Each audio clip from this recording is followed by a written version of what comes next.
Friends, आप में से बहुत सारे लोग मुझसे पूछते रहते हैं बिकॉज मैं जर्मनी में रहती हूँ कि यहाँ का इंटरव्यू प्रोसेस किस तरीके से होता है या इंटरव्यूज किस तरीके से क्रैक करने हैं। रिसेंटली मैंने अभी जॉब भी स्विच की थी, उसके बाद तो आप में से बहुत ही लोगों की रिक्वेस्ट थी कि मैं इंटरव्यू क्वेश्चंस पे वीडियो बनाऊँ या इंटरव्यू फॉर्मेट पे वीडियो बनाऊँ। तो मुझे लगता है कि मैं आपको फॉर्मेट के बारे में ज़्यादा अच्छे से गाइड कर सकती हूँ, आपको क्या प्रिपेयर करना चाहिए, किस तरीके से प्रिपेयर करना चाहिए, क्या क्या राउंड्स होते हैं और यहाँ पे इंटरव्यूअर्स का किस तरीके का माइंडसेट होता है जो कि बहुत डिफरेंट होता है इंडिया से। मैंने सिर्फ यहाँ के ही इंटरव्यूज नहीं दिए हैं, बल्कि मैंने इंडिया में भी काफ़ी फॉरेन क्लाइंट्स के साथ काम करा हुआ है। उन प्रोजेक्ट्स को लेने के लिए उनके साथ इंटरव्यूज भी देने पड़ते थे, तो वहाँ पे भी बहुत इंपॉर्टेंट होता था ये समझना कि इनका क्या माइंडसेट है जो कि हम इंडियन से बहुत ज़्यादा डिफरेंट होता है। और उसके बाद मैं आपको कुछ टिप्स दूंगी जिससे कि आप बेटर प्रिपेयर कर सकते हो about the interviews in abroad, not specific to Germany. तो सबसे पहले स्टार्ट करते हैं कि राउंड्स क्या होते हैं। और हाँ गाइस, वीडियो शुरू करने से पहले प्लीज चैनल को सब्सक्राइब जरूर कर लेना और वीडियो पसंद आया तो प्लीज लाइक और कमेंट जरूर करना। तो सबसे पहला जो राउंड होता है वो होता है हमारा एचआर डिस्कशन का राउंड। यही स्टेप जो है वही इंडिया से ऑलरेडी बहुत ज्यादा डिफरेंट है। तो यहाँ पे क्या होती है, एक प्रॉपर एचआर के साथ आपकी वन ऑन वन कॉल होती है जो कि एटलीस्ट हाफ एन आवर की होती है। अब उसमें क्या डिस्कशन होता है, उसमें डिस्कस होती है आपकी एक्सपेक्टेशंस, कंपनी क्या कर रही है, कंपनी को आपसे क्या एक्सपेक्टेड है, आपके रोल के बारे में बताएंगे, नेक्स्ट राउंड्स के बारे में बताएंगे, सैलरी वगैरह के बारे में बताएंगे, आपसे पूछेंगे आपको कितनी सैलरी चाहिए, आपको वीजा स्पॉन्सरशिप चाहिए कि नहीं। तो मैं सजेस्ट करूंगी अगर आपके इनिशियल राउंड है तो प्लीज आपकी जो भी रिक्वायरमेंट्स है, आपके जो भी क्वेश्चन हैं, उनको आप अच्छे से प्रिपेयर करके रखो एचआर से पूछने के लिए। तो usually it's just a discussion between HR and you to see if it's a fit for you and if it's a fit for the company और not. But apart from this, कई बार HR rounds में they also ask you some behavioural questions. तो अगर वो behavioural question पूछ रहे हैं तो मैं सजेस्ट करूंगी आप उन्हें प्रिपेयर करके रखो पहले से, क्योंकि अगर आप उन बिहेवियरल क्वेश्चंस में क्वालिफाई नहीं कर पाते हो तो वो रिजेक्ट भी कर देते हैं। नेक्स्ट राउंड यूजुअली हमारा लाइव कोडिंग राउंड होता है। जरूरी नहीं है वो इसी सीक्वेंस में हो, थर्ड राउंड भी लाइव कोडिंग राउंड हो सकता है, but generally there is a live coding round. अब लाइव कोडिंग राउंड में क्या होता है, अगर आप एक फ्रंट एंड डेवलपर हो या फिर आप एक फुल स्टैक डेवलपर हो तो वो आपके लिए एक प्रोजेक्ट या कोड प्रिपेयर्ड रखा जाता है जो कि किसी भी लाइव कोडिंग एप्लीकेशन या वेबसाइट पे आपसे परफॉर्म कराया जा सकता है। फ्रंट एंड डेवलपर्स के लिए यूजुअली रिएक्ट का प्रोजेक्ट बना हुआ होता है जिसमें आपको कुछ स्टेप्स दिए जाएंगे। मान लो एक बेसिक इनिशियल प्रोजेक्ट बना दिया जाता है और वहां पे फिर आपको कुछ बोला जाएगा इम्प्लीमेंट करने के लिए कि ये डेटा फेच करके दिखाओ, ये इस तरीके से दिखना चाहिए, या कुछ नॉर्मल क्वेश्चन भी हो सकते हैं, टू डू लिस्ट बना के दिखा दो, या फिर कुछ जावास्क्रिप्ट के क्वेश्चंस भी हो सकते हैं, बट यूजुअली रिएक्ट वगैरह के ही रहते हैं। अब गाइज, अगर आपको ये चाहिए कि लाइव कोडिंग इंटरव्यूज में किस तरीके से परफॉर्म करना है या कैसे उनको क्रैक कर सकते हैं, अगर आपको उसकी सेपरेट वीडियो चाहिए तो आप मुझे कमेंट सेक्शन में बताइए, तो मैं उसके ऊपर एक वीडियो और बनाऊंगी कि कैसे प्रिपेयर करना है, कैसे क्रैक कर सकते हैं और क्या क्या आपको टिप्स माइंड में रखने चाहिए लाइव कोडिंग राउंड्स के लिए। उसके बाद नेक्स्ट राउंड जो होता है वो, या तो अगर आप एक सीनियर डेवलपर हो तो that could be a system design round. अगर आप एक जूनियर डेवलपर हो या कंपनी सिस्टम डिजाइन राउंड नहीं करती तो that could be a managerial round as well. अब पहले बात करते हैं सिस्टम डिजाइन राउंड में क्या होता है। सिस्टम डिजाइन राउंड में वो आपको कोई भी एक स्पेसिफिक सिस्टम डिजाइन करने के लिए बोल सकते हैं, जैसे कि आपकी वही बनी बनी एप्लीकेशंस हो गई, ई कॉमर्स एप्लीकेशन हो गई, या ऑटो कंप्लीट हो गया, या फिर जो भी आपके पॉपुलर क्वेश्चंस है, इंस्टाग्राम लाइव फीड वगैरह, ये सब पूछा जा सकता है। पर मेरे एक्सपीरियंस में ये उतना ज्यादा नहीं होता। लोग रियलिस्टिक क्वेश्चन ज़्यादा पूछते हैं, जैसे कि अपनी वेबसाइट का एक पेज दिखा देंगे, उसमें कुछ क्वेश्चन पूछेंगे कि इसको कैसे डिज़ाइन करना है, या फिर एक छोटी मोटी हाइपोथेटिकल सिचुएशन दे देंगे कि इस तरीके की वेबसाइट बनानी है, उसके इस फीचर को आप किस तरीके से इम्प्लीमेंट करोगे, इसमें ये चैलेंजेस आएंगे, इसको किस तरीके से आप इम्प्लीमेंट करोगे। तो ये सारी चीज़ें जो है वो सिस्टम डिज़ाइन राउंड्स में पूछी जाती हैं। और हाँ गाइस, लाइव कोडिंग हो या सिस्टम डिज़ाइन राउंड हो, इसके लिए एक बहुत अमेजिंग वेबसाइट है ग्रेट फ्रंट एंड करके। आप इस पे जाके लाइव कोडिंग राउंड्स की प्रिपरेशन भी कर सकते हो, सिस्टम डिज़ाइन की प्रिपरेशन भी कर सकते हो। काफ़ी सारा मटेरियल फ्री ऑफ कॉस्ट है, लेकिन अगर आप वन टाइम सब्सक्रिप्शन लेते हो जो कि लाइफ टाइम के लिए होता है तो आपको बहुत हेल्प मिलेगी, स्पेशली सिस्टम डिज़ाइन के केस में।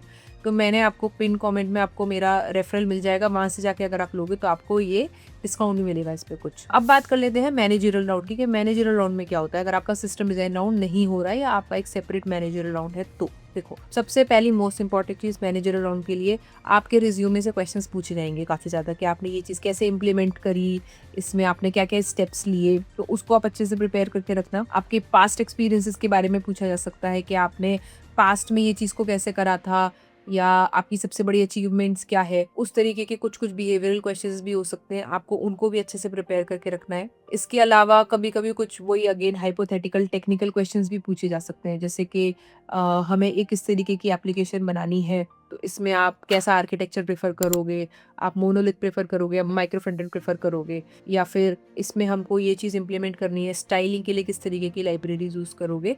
तो उस तरीके के थोड़े बहुत छोटे मोटे सिस्टम डिज़ाइन के क्वेश्चंस भी हो सकते हैं, थोड़े बहुत बिहेवियरल क्वेश्चन भी हो सकते हैं, थोड़ा बहुत पास्ट एक्सपीरियंस के ऊपर भी हो सकता है। तो इन सब चीज़ों पे आपकी अच्छी खासी कमांड होनी चाहिए। जैसे पास्ट एक्सपीरियंस में कोई ये पूछ सकता है कि आप मॉनिटरिंग के लिए क्या टूल्स यूज़ कर रहे थे। तो ये सब चीज़ें आपको पता होनी चाहिए कि आपकी करेंट कंपनी में या आपकी लास्ट कंपनी में किस तरीके से चल रही थी। इस तरीके की डिस्कशंस होती हैं मैनेजरियल राउंड में। अब यहाँ तक मुझे लगता है मेन राउंड्स यूजुअली कवर हो जाते हैं, बट किसी किसी कंपनी में बार रेजर राउंड भी होता है या फिर एक राउंड डिस्कशन का और रख देते हैं। उनमें अगेन सेम चीज़ें हो सकती हैं, थोड़ा बहुत कोडिंग हो सकता है, थोड़ा बहुत रिज्यूमे बेस्ड क्वेश्चंस हो सकते हैं, थोड़े बहुत मैनेजरियल लेवल के क्वेश्चंस हो सकते हैं।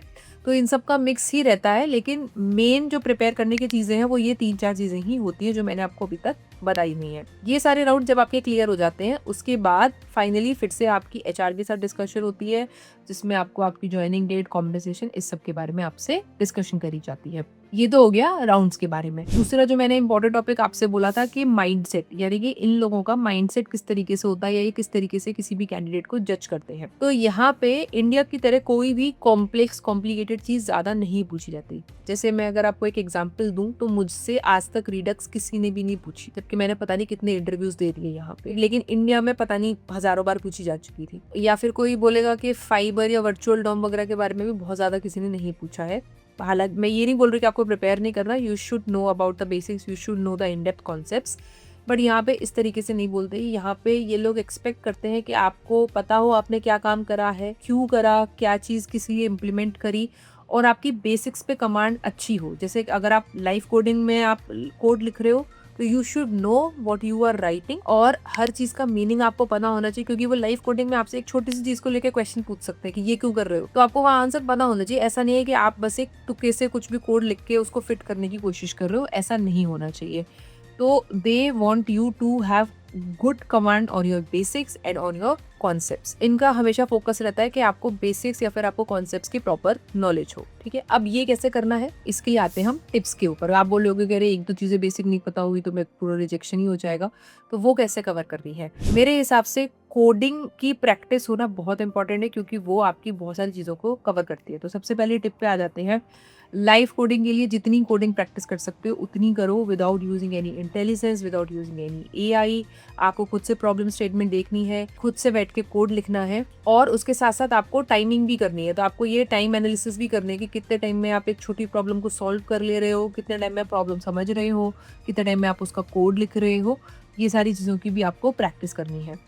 सेकेंड चीज, एआई का यूज अब करना कहाँ है। एक बार आपने कोड लिख लिया, उसके बाद आप एआई यूज करो ये चेक करने के लिए कि इसको बेटर कैसे कर सकते थे। कोड में अगर कुछ लिख रहे हो तो अपने आप से क्वेश्चन पूछोगे ये मैंने क्यों लिखा, यहाँ पे इसकी क्या जरूरत थी, इसकी जगह क्या कुछ बेटर लिखा जा सकता था। तो इस तरीके की चीजें जब आप प्रैक्टिस करते करते ही ये आती हैं। अगर आप मान लो एक टेक को उठाते हो, फॉर एग्जाम्पल आप रिएक्ट उठाते हो, तो आप रिएक्ट के हुक्स और स्टेट मैनेजमेंट और ये वो सब कुछ आप पढ़ लोगे थ्योरेटिकली, मे बी आप उसको लेके कोड भी लिख लो, लेकिन ये छोटे छोटे जो इंपॉर्टेंट कॉन्सेप्ट्स होते हैं ये आपको कोड राइटिंग प्रैक्टिस से ही पता चलते हैं। कोडिंग प्रैक्टिस करो। आप चाहो तो एक एक प्रोजेक्ट भी बना सकते हो। कोई भी प्रोजेक्ट सोच लो, मेरे को एक ई कॉमर्स प्रोजेक्ट बनाना है, वो प्रोजेक्ट बनाना स्टार्ट कर दो। वहां से आप इतनी चीजें सीखोगे जितनी आप शायद कहीं से भी नहीं सीख सकते। और हाँ गाइज, अगर आपका कोई भी अपकमिंग राउंड है जिसके लिए आपको गाइडेंस चाहिए या आपको समझना है कि उसमें क्या पूछा जा सकता है, किस तरीके के क्वेश्चन प्रिपेयर करने हैं, या फिर if you need some sort of mock interview, तो आप मेरे साथ टॉपमेट पे कॉल बुक कर सकते हो, जहाँ पे मैं आपको बहुत रीजनेबल रेट्स में ये one on one discussions provide करती हूँ। और काफ़ी सारे लोगों के एक्चुअल में इंटरव्यूज़ क्लियर भी हुए हैं इसके बाद। चलिए नेक्स्ट टिप पे आ जाते हैं। एक चीज़ जो मैंने बहुत कॉमन फीडबैक सुना है रिगार्डिंग इंडियंस, और जो मैंने खुद भी ऑब्जर्व करा है इन इंटरव्यूज़, इज़ हम प्रिसाइज आंसर से टू द पॉइंट आंसर्स नहीं देते, स्पेशली उन केसेस में जब हमें आंसर पता ही ना हो। तो हम बहुत लंबे लंबे आंसर्स देते हैं और हम उसमें पॉइंट को मिस कर जाते हैं। तो इसीलिए प्लीज़ कोशिश कीजिए कि अपने नोट्स लिखो, उसमें एकदम precise to the point answer लिखो। आप उसको जितना प्रैक्टिस करोगे, जितना रिवाइज करोगे, उतना आपको वो याद रहेगा इंटरव्यू के लिए। And last but not least, एक छोटी सी स्मॉल टिप और है। यहाँ पे एक फॉर्मेट होता है कि जो इंडिया में बिल्कुल भी नहीं होता, और मेरे साथ भी ये चीज़ हो चुकी है कि इंटरव्यूअर्स आपको अपॉर्चुनिटी नहीं देते क्वेश्चन पूछने की। तो अगर आप लास्ट में क्वेश्चन पूछते भी हो तो इंडियन इंटरव्यूअर्स क्या करते हैं कि वो कोशिश करेंगे आपको डॉज करने की, या फिर वो आपको उतना टाइम नहीं देना चाहते, उन्हें कॉल रखने की बहुत जल्दी होती है। लेकिन यहाँ पे ये चीज़ बहुत कॉमन है, वो स्पेशली 5-10 मिनट का टाइम रखते हैं आपकी तरफ से क्वेश्चंस के लिए। तो बेटर होगा आपको company, team culture, team environment, आपका क्या काम होने वाला है आगे, कुछ भी आपके दिमाग में डाउट है या क्वेश्चन है, तो प्लीज़ एक बार आप पूछो, कंपनी के बारे में क्वेश्चन पूछो। इससे उनको ये लगता है कि आप कंपनी में इंटरेस्टेड हो, एक अच्छा इंप्रेशन भी क्रिएट होता है। तो प्लीज़ मेक श्योर कि आपके पास कुछ क्वेश्चंस रहें पूछने के लिए। मुझे लिटरली एक बार एक कंपनी रिजेक्ट करा हुआ है just because of this reason कि मैंने कंपनी के बारे में कोई क्वेश्चन नहीं पूछा। So I think this is an important point as well. तो बस यही था गाइज़ आज की वीडियो के बारे में। आई होप ये पॉइंट्स आपको हेल्प करेंगे प्रिपरेशन करने में। मैं फिर से बोलूँगी, अगर आपको फिर भी कोई स्पेसिफिक गाइडेंस चाहिए तो आप मेरे साथ कॉल बुक कर सकते हो। लिंक आपको पिन कमेंट में मिल जाएगा। वीडियो पसंद आया तो प्लीज़ लाइक, कमेंट और शेयर करना, और चैनल को सब्सक्राइब करना मत भूलना। Till then see you in the next video. Bye bye.